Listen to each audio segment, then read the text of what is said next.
25 मे 2026 रोजी लातूर जिल्ह्यात अनेक ठिकाणी वादळी वाऱ्यासह पाऊस, शेतकऱ्याचे मोठे नुकसान. औसा तालुक्यातील कवळी हिप्परगा व वांगजी शिवारात अवकाळी पावसासह वादळी वाऱ्याने झालेल्या मुसळधार पावसामुळे शेतकऱ्याचे मोठे नुकसान झाले आहे. अचानक आलेल्या पावसामुळे अनेक शेतकऱ्यांचे, भाजीपाल्याचे व आंबा उत्पादक शेतकऱ्याचे मोठे नुकसान झाले आहे. शेतकऱ्यासह पिकांना फटका बसला असून शेतकरी हवालदिवाल झाल्याचे दिसून येत आहे. हिप्परगा येथील शेतकरी व्यंकट सूर्यवंशी यांचे शेडनेट वादळी वाऱ्यामुळे नुकसान झाले आहे.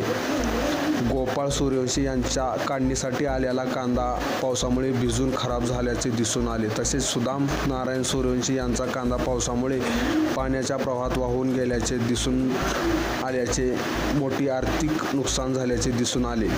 अवकाळी पाऊस आणि वादळी वाऱ्यामुळे शेतकऱ्याच्या हातात आलेले पीक धोक्यात आले असून शासनाने पंचनामे करून तातडीने नुकसान भरपाई द्यावी अशी मागणी परिसरातील शेतकऱ्यांकडून होत आहे. India star news 9 Marathi, Maharashtra, Latur.